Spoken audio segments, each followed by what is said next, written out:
سب سے پہلے انہوں نے اللہ کی بارگاہ میں اللہ کے بندوں کا سر جھکانے کے لیے مسجد قائم کی. معلوم یہ ہوا کہ کلمہ پڑھنے کے بعد ہمارا رشتہ عبودیت ہمیں مہمیز کرتا کہ جس کا کلمہ تم نے پڑھ لیا اس کے سامنے ہر وقت سر جھکا بھی رہنا چاہیے. سر اس کی بارگاہ میں جھکاؤ جس کا نام رب العالمین. ان بزرگوں نے اس کے نام پہ مسجد قائم کی اور اس کے بعد مدرسہ. مسجد اللہ کا گھر ہے, مدرسہ رسول اللہ کا گھر ہے.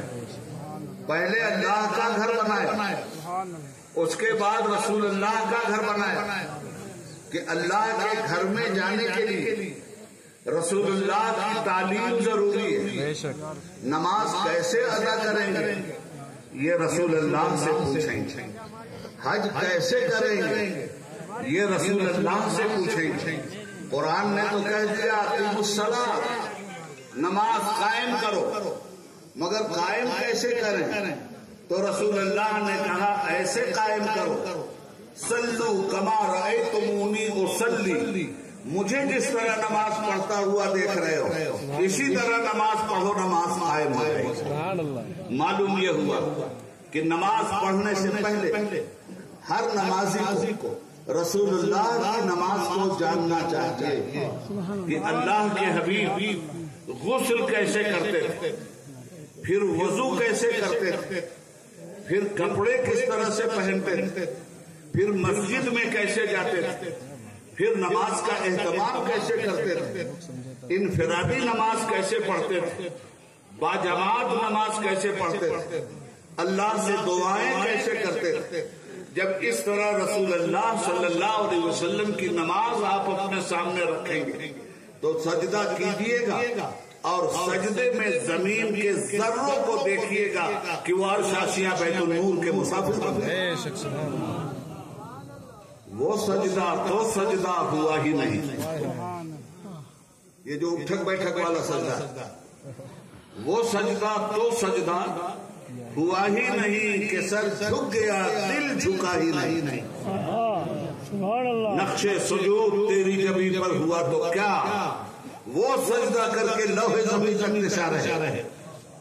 حضرات وہ ایک سجدہ جسے تو گراں سمجھ رہا ہے ہزار سجدوں سے دیتا ہے آدمی کو نجات.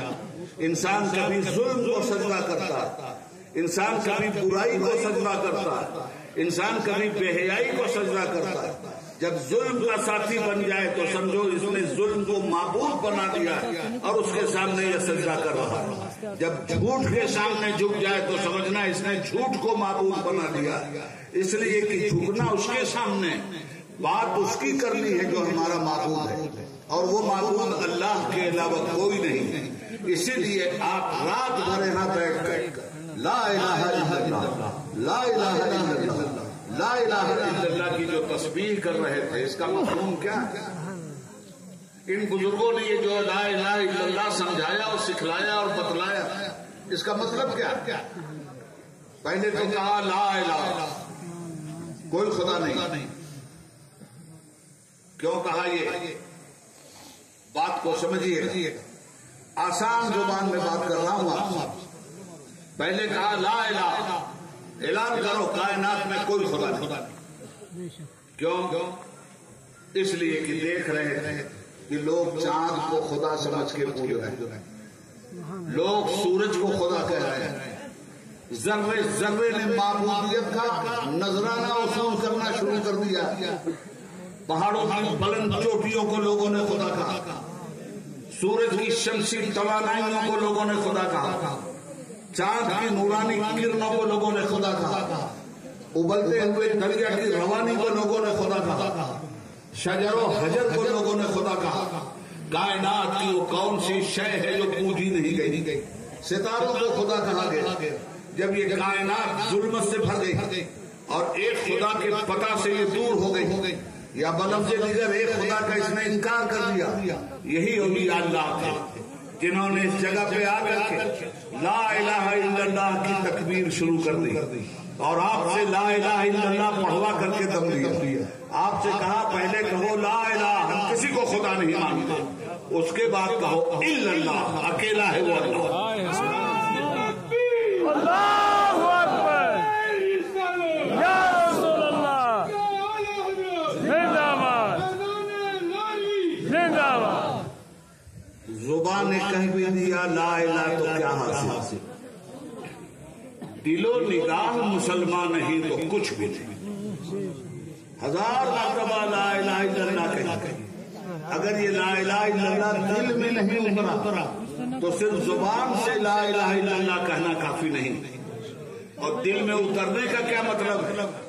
جب لا الہ کہہ دیا، جب الا اللہ کہہ دیا، تو جب جھوٹ آئے زبان پہ تو کہو لا الہ الا اللہ، ہم نہیں مانتے تجھے۔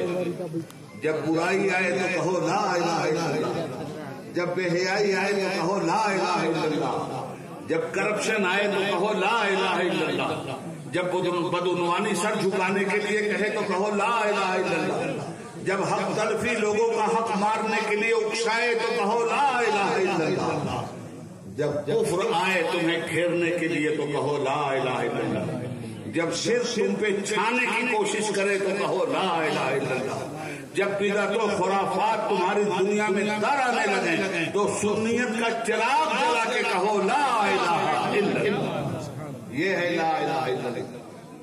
جس لا الہ الا اللہ کی رات بھر آپ نے تکرار کی، اگر آپ لا الہ الا اللہ کے مقصد کو میں سمجھ رہا ہوں بہت مجمع ہے، بے پناہ لوگ ہیں، تھوڑا سا آپ صبر کر لیجئے اور اس آیت کی روشنی میں صبر کر کے سنیے کہ ان اللہ مع الصابرین، اللہ صبر کرنے والوں کے ساتھ۔ بیٹھنے والوں سے زیادہ اجر آپ کو مل رہا، بیٹھنے والوں سے زیادہ ذکر خدا اور ذکر رسول اور ذکر ولی سننے والوں کو، آرام کی چھاؤں میں رہنے والوں سے زیادہ اجر مل رہا، اجر انہیں بھی مل رہا، اجر آپ کو بھی مل رہا۔ فرق یہ ہے کہ انہیں اجر اس طرح مل رہا جس طرح آدمی اکیلے نماز پڑھ رہا، اور آپ کو اجر اس طرح مل رہا جیسے آدمی جماعت کے ساتھ نماز پڑھ رہا۔ بہت سکون کے ساتھ باتیں سن لیجیے گا، یہ راہ عمل ہے دوستو۔ یہ اگرچہ بت ہیں جماعت کی آستینوں میں، مجھے ہے حکم اذان لا الہ الا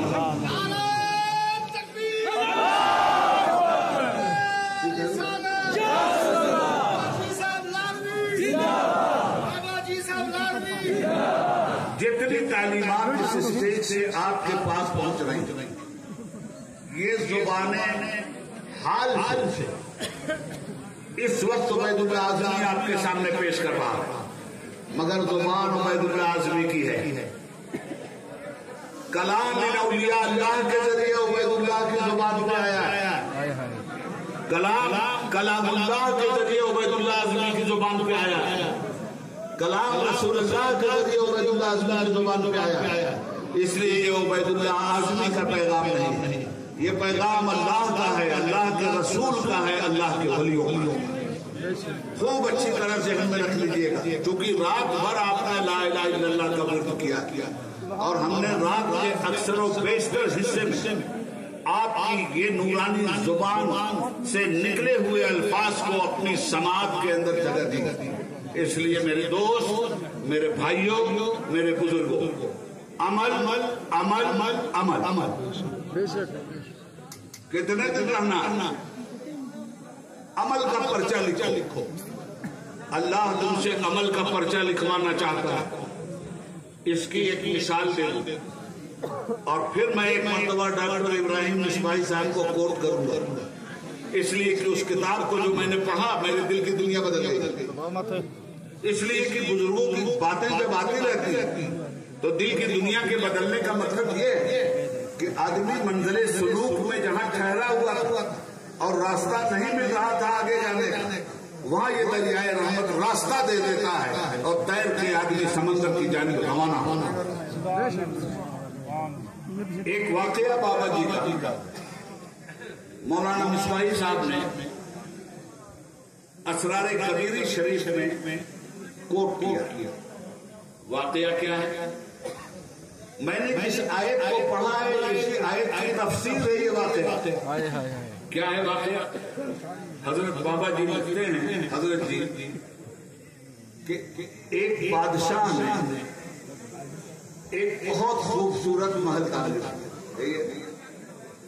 ایک بادشاہ نے ایک بہت خوبصورت محل تعمیر کیا اور تعمیر کرنے کے بعد اپنے سپاہیوں سے، نگہبانوں سے، پاسبانوں سے، محافظوں سے یہ کہا کہ مضبوطی سے یہاں کھڑے ہو کر پہرا دو اور محل کے اندر کسی بھی خراب چیز کو داخل مت ہونے دینا. میں معائنہ کروں گا اور میں تم لوگوں کا امتحان لوں گا. اب ان کا امتحان کس بات کا ہے؟ حفاظت. ان کا امتحان کس چیز کا ہے؟ نگہبانی کا. ان کا امتحان تو یہی ہے نا، وہ پاس کر ہوں گے اپنے امتحان میں. جب اس خوبصورت محل کے اندر کسی بری اور بے حیا چیز کو داخل نہ ہونے دیں اور بادشاہ جب معائنہ کرے تو وہ دیکھے کہ جن کو یہ ڈیوٹی دی گئی تھی، جن کو اس امتحان میں ڈالا گیا تھا، وہ اپنے اس امتحان میں سرخرو اترے تو بادشاہ کی طرف سے انہیں انعام ملتا ہے. اور اگر دوسری صورت ہوئی، بادشاہ جب آیا اور محل کو اس نے دیکھا تو دیکھا محل میں تو گھوڑے بدھے ہوئے ہیں، محل میں اونٹ اور ہاتھی بدھے ہوئے ہیں، محل میں گدھے بدھے ہوئے ہیں. تو اب آپ مجھے بتائیے کہ جو لوگ حفاظت پہ معمور کیے گئے تھے انہیں سزا ملے گی یا انعام ملے گی؟ بات اگر سمجھ میں آ گئی تو سمجھو یہ جو لا الہ الا اللہ کہہ رہے ہیں، اللہ کا بھی ایک محل ہے جو تمہارے وجود میں اس نے بنایا ہے. تمہارے جسم میں بھی اللہ نے اپنا ایک محل بنایا ہے. اس محل کا نام دل ہے اور اللہ تم سے کہتا ہے کہ اس کی حفاظت کرنا، یہ میرا محل ہے. اس میں کسی برائی بے حیائی کو داخل مت ہونے دینا، اس میں کسی خواہش نفسانی کو داخل مت ہونے دینا. اب جو لوگ امتحان دے رہے ہیں اور پاسبانی کے ساتھ پڑے ہوئے، اس محل میں اللہ کے کیا ہے؟ اس میں سچائی کا موتی ہے. اس محل میں اللہ کے کیا ہے؟ ایمان کا نور ہے. اس محل میں اللہ کا کہ اسلام کی روشنی ہے. اس محل میں اللہ کے رسول کی سنتوں کی جگمگاہٹ ہے. اس محل میں نماز ہے. اس محل میں روزہ ہے. اس محل میں حج ہے. اس محل میں زکوٰۃ ہے. اس محل میں غریبوں کے ساتھ ہمدردی ہے. اس محل میں ناانصافی کے خاتمے کے لیے انصاف کی چمکتی ہوئی تلوار ہے. تو تم اس محل کی حفاظت کرنا. اب جن لوگوں نے حفاظت کیا وہ تو اولیاء اللہ بنا. یہ حفاظت کیا ہے تب اولیاء اللہ بنے. اور اگر ہم نے حفاظت نہیں کی، اس میں جھوٹ کا گوبر ڈال دیا، اس میں ظلم کے گھوڑے دوڑانے لگے، اس میں برائیوں کی نجاستیں ڈالنے لگے، اس دل کو ناپاک کر دیا تو وہ اللہ ترجع الامور. اللہ کہتا ہے تم سب کو ہماری ہی طرف پلٹنا ہے. تو اب جب ہم پلٹیں گے اور اس کا محل اس کے سامنے پیش کریں گے تو اس کے محل میں نہ نماز ہوگی، نہ روزہ ہوگا، نہ حج ہوگا، نہ زکوٰۃ ہوگی، نہ خیرات ہوگی، نہ اچھے کام ہوں گے. اس کے محل کو گندآلود بنا کر کے ہم لے کے جائیں گے. اب یہ بتائیے اس کے کوڑے ہم پہ پڑیں گے یا جنت الفردوس کا انعام ہمیں ملے گا؟ میں سمجھتا ہوں بہت آسان زبان میں بات آپ کے سامنے میں نے رکھی. میرے دوستو، تو یہ جو عرس ہو رہا یہ کیوں ہو رہا؟ یہاں جو آپ سالانہ فاتحے کے لیے آئے کیوں آئے؟ سیر و تفریح کے لیے جو آتے ہیں انہیں اولیاء اللہ کے فیضان کی کوئی برکت ذرہ برابر بھی نہیں ملے. جو ان کی تعلیمات کو دہرانے کے لیے اور ان کے دربار سے ملی ہوئی تعلیم کو اپنی زندگی کا توشہ بنا کر لے جانے کے لیے آتے ہیں. اب تک نمازیں اگر نہیں پڑھی ہیں آپ، اگر اس عرس میں بابا صاحب کو صحیح خراج عقیدت پیش کرنا ہے تو یہاں معاہدہ کر کے جائیے کہ اب ہم نمازیں نہیں چھوڑیں گے. اس لیے کہ اولیاء اللہ کی اسی وقت تک آپ کو ملتی رہیں گی جب تک آپ اللہ کے ساتھ واصل رہیں گے. تو یہ اجلاس آج کے دن کا اجلاس ہمارے سامنے